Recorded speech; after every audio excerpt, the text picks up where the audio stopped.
है अली, हक है अली, अली जिधर हक है उधर मौला, जिधर हक है उधर मौला, जिधर मौला उधर हक है अली, अली हक है अली, हक। और अजीब अजीब तरीके से इमाम के चाहने वालों ने मजलूम की मदद की है। अब जो वाकया पढ़, और अगर मेरी तरह से आपने ये सुना हुआ है तो कोई परेशानी नहीं होगी। बहलौल दाना हारून के दरबार में पहुंचे, मजलूम की मदद के हवाले से एक दिलचस्प वाकया, चुटकुला टाइप। बहलौल दाना के वाकयात तो आपको पता ही ना कि लोग कितना शौक से सुनते हैं। मैं मौजू के अंदर रह के बात कर रहा हूँ। दुआ दुआ क्यों ठुकराई जाती है, तो मजलूम की मदद, तो मजलूम की मदद के बहुत सारे तरीके। अच्छा, लफ्ज़ मजलूम सुनते ही हमारे जहन में आ जाता है इससे मुराद वो लोग होंगे जिनका कत्लेआम हो रहा है, जिनके घर जलाए जा रहे हैं, जिनके बच्चे मारे जा रहे हैं, जिन पर बम्बार्टमेंट की जा रही है, जिन पे नहीं, खाली वही मजलूम नहीं। अगर आपके खानदान में कोई ऐसी बच्ची है कि जिसके ऊपर उसका शौहर उसका हक अदा नहीं कर रहा, वो भी मजलूम।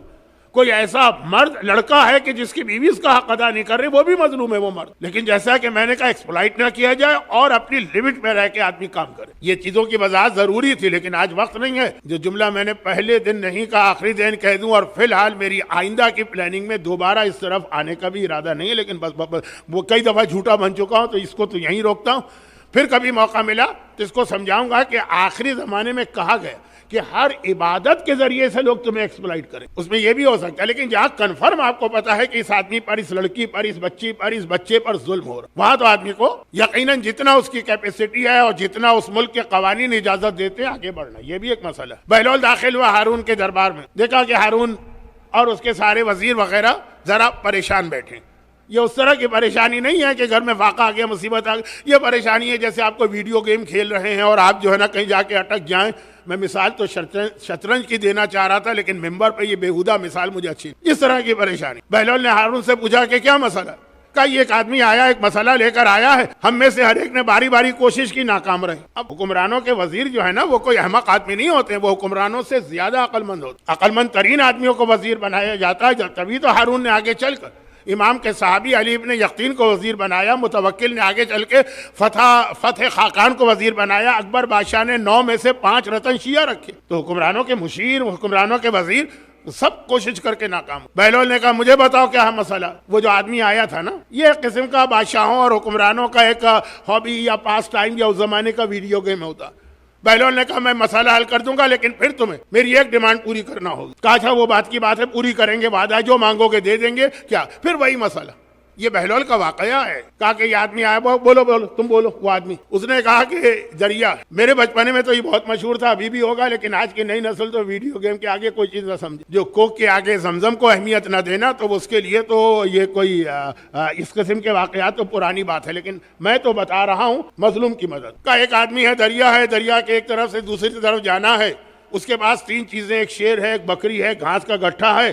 कश्ती ऐसी है कि उसमें सिर्फ एक चीज एक वक्त में जा सकती है, कैसे तीनों को वहां लेके जाए वो अकेला। तो हमने उससे कहा कि वो शेर को ले जाए। तो इस आदमी ने जो सवाल कर रहा है, उसने कहा तो बकरी घास खा लेगी, जब वापस आएगा तो घास खत्म। अच्छा, तो फिर ऐसा करे कि वो घास को ले जाए, तो कहा शेर बकरी को खा ले। अच्छा, तो फिर ऐसा करो, बकरी को ले जाओ। हाँ ठीक, शेर घास तो नहीं खाता ना, चला गया। फिर वापस आएगा, अब क्या करे? का घास ले जाए, का घास वहां छोड़ेगा तो बकरी पहुंच चुकी है, वो घास खा ले। नहीं, शेर को ले जाए, का शेर को वहां छोड़ेगा तो वहां बकरी है, तो शेर बकरी को खा ले। बहलौल ने मसले का हल किया। आपने तो बहुत सुना होगा, ये तो हमारे बचपने के अंदर बहुत पूछा जाता, शेर, बकरी और घास का मसला। बहलौल ने वही जवाब दिया फिर कि वो ऐसा करे कि पहले बकरी को ले जाए, इधर शेर और घास है, शेर तो घास नहीं खाए, फिर वो शेर को ले जाए।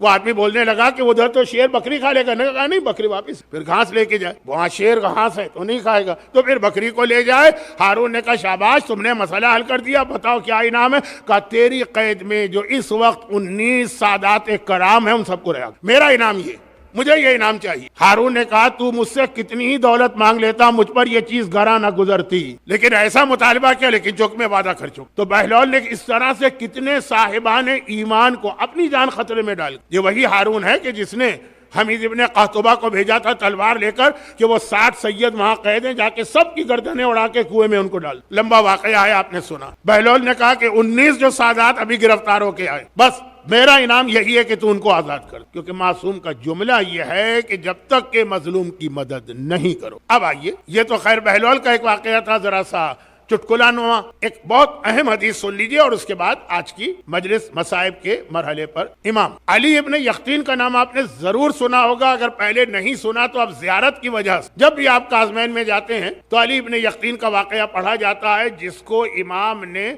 इस शर्त पर वजीर आजम बनने की इजाजत दी कि मोमिन की मदद करना। वो अलग बात, ये वाकया नहीं सुना रहा। उसके बाप यकीन, और यकीन के कई बेटे थे, सारे के सारे इमाम के मुहिब। तो पहले बाप की बात सुन लीजिए। बाप यकीन वो कहता है कि मैं अहवाज का रहने वाला था, बेसिकली अहवाज के थे, बाद में ये सब लोग बगदाद शिफ्ट। वहां पे एक नया गवर्नर आया और ये गवर्नर जब आया तो उसने सारे अकाउंट्स चेक करना शुरू किए, जिस के ऊपर जो कर्जे निकलते थे या गवर्नमेंट का जो पैसा देना था बड़ी सख्ती के साथ सबसे लेना शुरू किया। इससे पहले वाला गवर्नर जो था जरा सा लीनियंट। देखिए हमारे यहाँ यही होता है, जो कानून की पाबंदी नहीं करे हम उसकी बड़ी तारीफ करते हैं, वो कितना अच्छा ऑफिसर, और जब कानून के मुताबिक चले हम कहते कैसा बेवकूफ, कैसा बेहुदा आदमी है, बड़ा जालिम आज हमको रास्ते में मिले। भाई मैं तो कस्टम में देखता हूँ, कोई बहुत ही नर्म किस्म का कस्टम ऑफिसर है, उसने देखा ही नहीं क्या है सामान में ले जाइए आप, पता नहीं क्या क्या लेके आ गए। हमने कहा बेहतरीन बेस्ट, ऐसा शरीफ जेंटलमैन होना चाहिए, और जब कानून के मुताबिक एक एक चीज चेक कर रहा है, कोई गलत काम नहीं कर रहा। अरे बहुत ही जालिम मिला आज हम। तो ये चीज शरीयत में भी आती। मर्जे भी अगर आपको एक नर्म नजर आए, एक सख्त नजर आए तो सख्त मर्जे, नहीं मौजू कहीं और ना चला जाए वापिस आ। अब ये आया, ये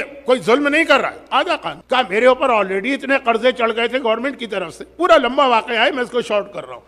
शहीद दस्तगैब ने गुनाहाने कबीरा के गुनाह नंबर 30 मजलूम की मदद करना, उसमें ये वाकया लिखा। तो अब मैं जब मुझे पता चला कि वो आ रहा है हिसाब किताब कर रहा है, मैंने अपनी जगह हिसाब किताब किया तो मुझे पता चला कि अगर मैंने पूरा पेमेंट कर दिया तो मेरा तो सारा सासा जायदाद मकान सब चला जाए। जुल्म नहीं करेगा वो, लेकिन वो जितना मेरे ऊपर कर्जा है मैं बहुत परेशान। किसी ने मुझको बताया कि ये शिया जो अभी मैं बात कर रहा हूँ ना, कि बड़े बड़े जालिम हुक्मरान, ये मंसूर दबानकी का जमाना है, कितना जालिम के जिसने सादात के खून से बगदाद बनाए, लेकिन एक शिया उसका गवर्नर, उधर हारून जैसे का जिसने 7वें इमाम को 14 साल कैद में रखा उसका गवर्नर शिया, उधर मुतवक्किल जिसने करबला के नामो निशान को मिटाना चाहा, हल वल चला के उसका वजीर आजम शिया। ये पैगाम भी है, बार बार इमाम कहते हैं अपने आप को इतना बासलाहियत बनाओ कि तुम्हारे खून के प्यासे भी मोहताज हो जाएं तुमसे मदद लेने के लिए, कि जैसे हमको देखो हमारे खून के प्यासे भी परेशानी होती है तो लौला अलीउल्लाह लका कहते हुए हमारे पास ही आते। यह हर मोमिन के लिए एक पैगाम है, अपने आप को, अपने बच्चों को, अपनी नई नस्ल को इतना तो कि तुम माशरे की जरूरत बन जाओ, वो तुम्हारे दुश्मन भी हो लेकिन तुम्हें अपने साथ मिलाने पे मजबूर हो जाए तो वापस आ जाइए। कहा कि किसी ने कही तो मोमिन। अब मैं दिल में उम्मीद भी आई, डर भी आया। उम्मीद आई कि मोमिन है तो कोई ख्याल करेगा, क्योंकि इमाम का तो सख्ती से हुक्म है कि हर मोमिन दूसरे की मदद करे, हराम काम में नहीं, जायज काम। लेकिन अगर ये मोमिन ना निकला, मैंने जाके इससे जरा इमाम का नाम लिया तो मंसूर का गवर्नर है ना, फौरन गर्दन। कहा मैं माल बचाने जा रहा हूँ, जान चली जाएगी। बहुत परेशान। उस साल मुझे हज पे जाना था, मैं हज पे गया, हज के बाद इमाम से मिला, छठे इमाम से शहर मदीना में, और कहा फर्जंद रसूल इतना मेरा मसला है कि मेरी सारी जिंदगी की जायदाद, असासे, कैश सब मेरे हाथ से निकल जाए, और ये सुना है कि वो मोमिन है, लेकिन मैं डरता हूँ कि जब तक कि कंफर्म ना हो ये बात उससे कैसे पूछूं। इमाम ने कहा नहीं मैं बताता हूँ, वो मोमिन, वो हमारा चाहने वाला। और फिर इमाम ने 2 लाइनों का एक खत लिख के दिया, जिसको ये खत भी देखना है तो गुनाहने कबीरा में देख ले, अरबी में भी है, फारसी में भी है, इंग्लिश में भी है, उर्दू में भी है, गुजराती में। इमाम ने 2 लाइनों का खत लिख के दिया कि हमारा शिया है, और फिर उससे कहा कि इसकी मदद करो, अब ये वापस आए। जब ये वापस आए तो अब ये खत आ चुका था। रात के वक्त उससे मिलने गए, गवर्नर ने बुला लिया, पहुंचे, कहा तुम क्यों आए हो? कहा कि तुम क्या इमाम के शिया हो? उसने कहा यकीनन। कहा ये खत इमाम का लेकर आया हूँ। खत? तो क्या तुम इमाम के पास गए थे? कहा गया था हज में। वो एकदम से गवर्नर खड़ा हुआ, पहले तो इन आंखों को बोसा दिया कि ये वो मुबारक आंखें हैं जिन्होंने इमाम के चेहरे की जियारत। इस अंदाज से लग रहा है कि ये इमाम के पास नहीं जाता था, क्योंकि ऐसे तमाम लोगों के पीछे गवर्नमेंट के स्पाई लगे हुए होते हैं। गवर्नर क्या कर रहा है, वजीर क्या कर रहा है, वजीर आजम, तो वो खुद नहीं जाता था, लेकिन इतना तड़प रहा था वो जियारत इमाम के लिए कि उन आंखों को बोसा दिया जो इमाम की जियारत करके आ रहे हैं। और खत मिला तो खत को पहले चूमा और सर पे रखा, ये सारा लिखा हुआ है पूरा, आप जाके किताब में पढ़ लीजिए। और उसके बाद कहा क्या मसला है? कहा ये मसला है। उसने कहा कि अच्छा काफी, यानी गवर्नर्स के पास कुछ पावर्स तो होते हैं ना कि 30% माफ कर दो, 40% माफ कर दो, 50%, जितना उसके इख्तियार में था मैक्सिमम माफ किया उसने। उसके बाद कहा जो बाकी है ना वो मैं अपने माल से दे दूंगा और तुम्हें कुछ नहीं देना, क्योंकि तुम इमाम का खत लेकर आए, यानी जो इनकी हैसियत भी आखिर में बन रहेगा वो भी नहीं चाहिए। इमाम का खत लेकर आए हो, मेरे लिए इतनी बड़ी तुम सआदत लेकर आए हो कि मेरे नाम इमाम का खत, तो जितना बाकी भी बचता है फ्रॉड नहीं करेंगे, चीटिंग नहीं करेंगे, गवर्नमेंट को धोखा नहीं देंगे, वो मैं अपनी तनख्वाह से अपने माल से दे। और उसके बाद गुलाम से कहा कि घर में जितना सामान है लेकर आओ। सामान आया तो उसने संदूक खोला, जितने कपड़े थे आधे इसको दे दिए, आधे अपने लिए रखे, जितना कैश था आधा इसको दिया, आधा अपने लिए रख लिया। कहा तुम इमाम के पास से आए हो, मैंने तुम्हारी मदद भी की है और तुम मेरे मोमिन भाई हो। अब ये बाहर आया बहुत खुश।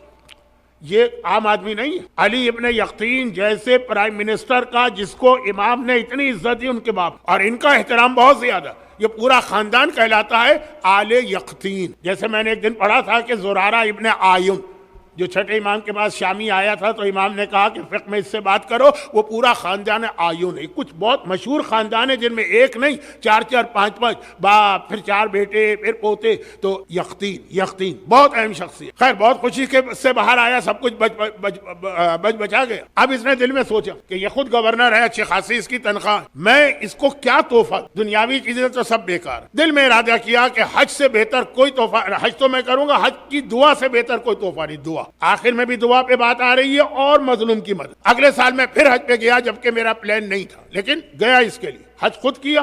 फिर खाने काबा में भी दुआ मांगी। जब भी आप हज पे जाएंगे आपको उलमा आपको बताएंगे कि खाने काबा अइम्मा की तरह नहीं है, रसूलों की तरह। जुमला समझा दूं, गर्चे का खासा वक्त हो जाएगा, लेकिन चूंकि कल वीकेंड है और मैं तो चंद घंटों के बाद फ्लाई करने वाला हूं। एक सवाल ये आता है जो मैं मक्के में बात को आसान करने के लिए मजमे से पूछता हूँ कि बताइए ये खाने काबा आपके सामने है, ये इमाम की तरह है कि रसूल की तरह? तो लोग चकरा के कहते हैं कि मौलाना इस सवाल का पहले आप मकसद तो बताइए, कॉन्टेक्स्ट। इमाम किसे मैं कहता हूँ कि जहां अव्वल औसत आखिर कुल होना सब एक है, सबका रुतबा बराबर है, सबकी फजीलत बराबर। और रसूल किसे कहता हूँ? तिलकर रसूल फज़्ज़लना बाज़ुहुम अला बाज़। पहले दिन, एक दिन पहले दूसरे पारे की आयत आई थी, आज तीसरे पारे।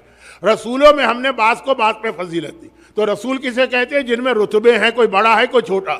इमाम किसे कहते हैं? सगीरोना व कबीरोना सिवाउन, छोटा हो के बड़ा हो, सब बिल्कुल बराबर हैं। तो मैं सवाल करता हूँ, काबा क्या इमाम की तरह? यानी काबे में कहीं भी चले जाओ, जहां दुआ मांगो बराबर है, या रसूलों की तरह है कि इस जगह की दुआ उस जगह से बेहतर है? ये भी काबा है, वो भी काबा। तो जवाब मिलता है कि नहीं, काबा रसूलों की तरह है, हजर अस्वद के करीब की दुआ बेहतर है, मुल्तजम की दुआ बेहतर है, मुस्तजार की दुआ बेहतर है, बाकी दीवारें भी काबे की है, लेकिन इन दीवारों का सवाब ज्यादा है। तो जरा सी मैंने हज की बात छेड़ दी, क्योंकि हज भी मेरा एक ऐसा मौजू है कि उधर चला गया तो वापस आना मुश्किल है, लेकिन आपके चेहरे बता रहे कि वापस आ जाओ, तो वापस आता हूँ। हज पर गया, जहां जहां की दुआ बहुत ज्यादा अहम है, उसके लिए दुआ मांगी। फिर मदीने गए। अब मदीने में तो हर एक को पता है कि जो जन्नत का बाग है, रौज़तुल मिन रियाजुल जन्ना, वो बहुत अहम है, क्योंकि आजकल इसके बगैर परमिट लेना पड़ता है और ऑनलाइन ऐप पर जाकर बुकिंग करना होती है, तो अब सबको पता।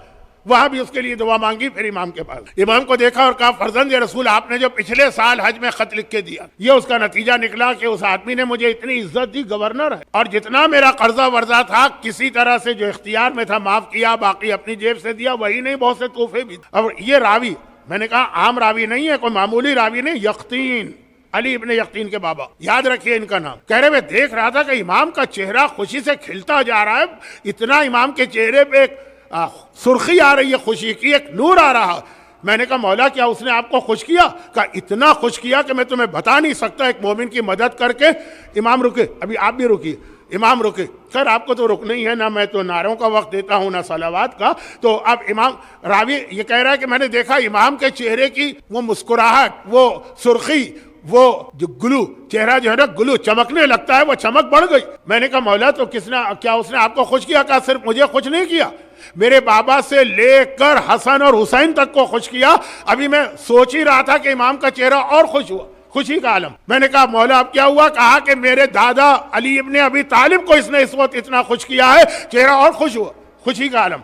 मैंने कहा कि मौला अब क्या हुआ? कहा कि रसूल खुदा इस वक्त इतना खुश हुआ उसके अमल से। अब तो बात रुक गई ना? नहीं रुकी, इमाम का चेहरा और चमका। और इमाम से मैंने पूछा, मौला अब क्या हुआ? कहा, इस वक्त अर्श पर अल्लाह इतना खुश हो रहा है इस मोमिन से, यह अल्लाह को खुश करने का सबब बना। जरा देखिए रिवायत, अंदाज, और मैंने इसीलिए पूरा रेफरेंस दिया।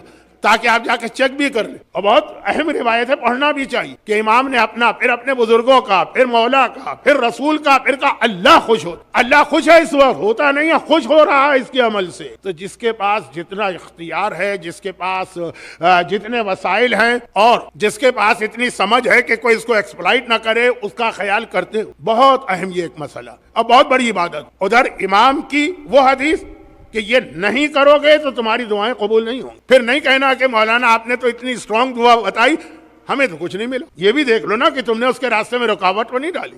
और अगर ये वाला नेकियों में से एक ये नेकी, तो देखो अब यहाँ पर जुमला मेरा असल में ये बना, इमाम, रसूल और अल्लाह खुश। अब एक हदीस और सुन लीजिए, वो सिर्फ इसको बैलेंस करने। एक बार जिब्राइल रसूल खुदा के पास आए थे और बाद रिवायतों में है कि मेराज के सफर में रसूल खुदा जिब्राइल साथ साथ चले थे ना, कहाँ तक, वो बेरी के दरख्त तक। तो उसमें रसूल ने पूछा, लंबा सफर है, बातें करते हैं, ये क्या है? रसूल ने कहा कि ऐ जिब्राइल, फरिश्ते भी कभी हंसते हैं, वो है खुशी वाला हंसना जो इमाम के चेहरे पे, और ये है क्या जो कल मैं कहता मौकरी वाला हंसना, मौकरी भी नहीं कहेंगे। कहा कि या रसूल अल्लाह, हाँ फरिश्ते हंसते भी हैं, रोते भी हमेशा। कहा नहीं, सिर्फ 3 मौकों पे हंसते हैं, 3 मौकों पे रोते हैं। तो इमाम ने कहा कि हंसते कब है? अब ये मेरी हदीस पहले समझ में नहीं आती थी, क्योंकि पुराने जमाने का जो पूरा लाइफ स्टाइल था उसमें हदीस का पहला टुकड़ा तो फिट बैठता ही नहीं। पहले जमाने में जब इलेक्ट्रिसिटी नहीं थी तो मगरिब और इशा के बाद तो शहरों पे कब्रिस्तान का सन्नाटा, कोई काम कर ही नहीं सकता है, आदमी अंधेरे में जाके सो जाता। अला सुब, क्या हिंदी में क्या कहते हैं, या उर्दू में पौ फटना, डॉन, फजर का वक्त, तब लोग घर से निकलते। जिब्राइल कह रहे हैं कि फरिश्ते हंसते जब देखते हैं कि एक आदमी सारा दिन लग़वियात, फजूल कामों में लगा रहा, घर आया, खाना वाना खाया, नमाज पढ़ी, फिर एक मरतबा लग़वियात शुरू हो गई। तो मैं सोचता था कि ये तो हदीस जिस जमाने की है वहां तो कोई गुंजाइश ही नहीं। इशा के बाद लोग सोते थे, फजर के वक्त करीब उठते। लेकिन जब से अब ये फेसबुक और ये आईफोन और जब ये टीवी और ये यूट्यूब आया, तो दिन से ज्यादा रात के वक्त अब लग़वियात होती है, फरिश्ते हंसते।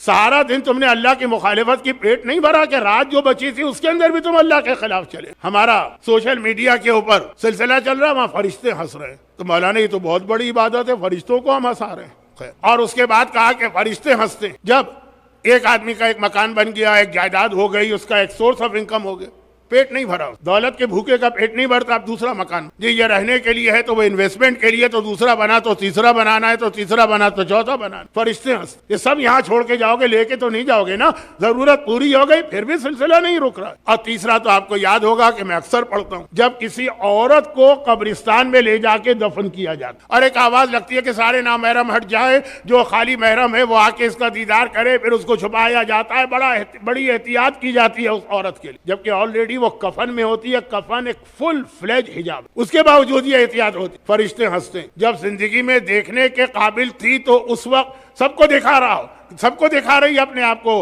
बाल भी खुले हैं, जिस्म भी खुला है, माहें भी खुली है, गर्दन भी खुली है, वहां कोई नहीं कहता कि सिर्फ महरम देखे ना महरम। और जब देखने के काबिल ही ना रही, कोई इंतहाई मरीज जहन का आदमी होगा जो मैयत औरत के बारे में कोई बुरा ख्याल रहा है, जब कोई देखने को तैयार नहीं होगा, कुछ देर बाद सड़ जाएगी तो सारा हिजाब याद आ रहा है। फरिश्ते एक मर्तबा हंस रहे हैं कि ये क्या जोक हो रहा है, ये क्या मजाक हो रहा है। कल मैंने अर्ज किया था ना, ये वाली उल्टी खोपड़ी इमाम के मानने वालों के पास नहीं होती, उनके पास होती है, जो कहते हैं फुला साहब फरार नहीं हुए, तशरीफ ले। और उसमें भी एक जुमला कहना वो लोग भूल जाते हैं कि नहीं वो तशरीफ लेगा, मर्सिडीज उनके लिए लाई गई थी, उसमें आराम से बैठे तो फिर वो तशरीफ लेके जा रहे हैं। लेकिन आले मोहम्मद के मानने वाले वो इस किस्म की चीज क्या, जैसे इसने कहा कि वो जब तक देखने दिखाने के काबिल है तो अपने आप को नहीं छुपा रही है, उस वक्त तो इतना एक्सपोजर। फरिश्ते हंस रहे और फरिश्ते रोते, 3 मरतबा रोते हैं। कहा पहली मरतबा उस वक्त रोते हैं कि जब कोई शख्स इल्म दीन हासिल करने निकले और दूर दराज के इलाकों में जाए। देखिए आजकल ट्रैवलिंग इतनी आसान हो कि अगर कोई कुम नजफ में तालीम हासिल कर रहा है तो विदिन 10 आवर्स 12 आवर्स वो यहाँ आ जाए। पहले जमाने में हिंदुस्तान से लोग तालीम हासिल करने जाते थे, 3-3 महीने का ट्रैवल होता था, 10-10 साल वो अपने घर नहीं आ सकते थे, न पोस्ट का सिस्टम था, न ये फोन का सिस्टम था।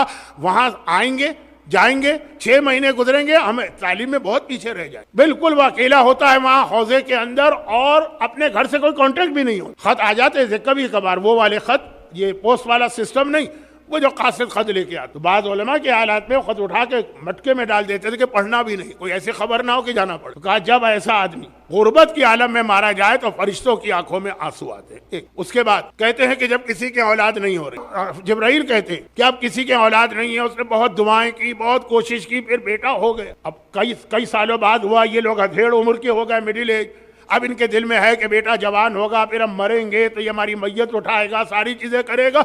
उल्टा हो गया, मालूम हुआ कि बूढ़े बाप बैठे रहे, माँ बैठी रही, बेटा मर गए। और उस वक्त जो बूढ़े माँ बाप के दिल पे क्या कयामत गुजर। जनाब अली अकबर की जिस दिन शहादत की मजलिस है, जो मरसिये पढ़े जाते हैं ना, जवां बेटे का मरना, तो वो वाली कैफियत, उन माँ बाप की हालत देख कर फरिश्तों की आंखों में आंसू आते और सारी उम्मीद। और ये अबू ज़र गफ़ारी का वाकया है ना, बेटा मर गया, बाप बैठा रहा, यानी अबू ज़र जिंदा रहे, उनके बेटे मर गए, लेकिन कहीं और चले जाऊंगा। तीसरा मौका जब रोते, कहा जब कोई यतीम हो जाए, उसका बाप मर जाए, और वो रात को सोते, तो छोटा बच्चा रात को सोते सोते घबरा के उसकी आंख खुली, शायद उसने ख्वाब में बाप को देखा हो, ये हदीस में नहीं है, लेकिन घबरा के आंख, और वो अपने बाप को याद करे, और जो उसकी निगरानी के लिए दाई रखी गई है, वो उसको डांट के कहे खामोश हो जा, तेरे रोने से मेरी नींद खराब हो। उस वक्त जिस तरह से बच्चा डर के खामोश भी होता है और कलेजा इसका रो रहा होता, फरिश्तों की आंखों में ये आम बच्चे की बात हो रही। और अगर कोई रसूल की औलाद में ऐसी यतीमा हो, नन्ही सकीना बाप का नाम नहीं ले सकती, या तमाचे लगते हैं या कोड़े पड़ते हैं, लेकिन आज जनाब सकीना के मसाइब नहीं पढ़ना है, वो 2 दिन पहले पढ़। आज मसाइब ये पढ़ना है कि ये जो इम्तिहान की बातें थी ना, ये तीनों जिनमें फरिश्ते रोते हैं, ये करबला वालों पे पूरी उतरी कि नहीं उतरी। आलम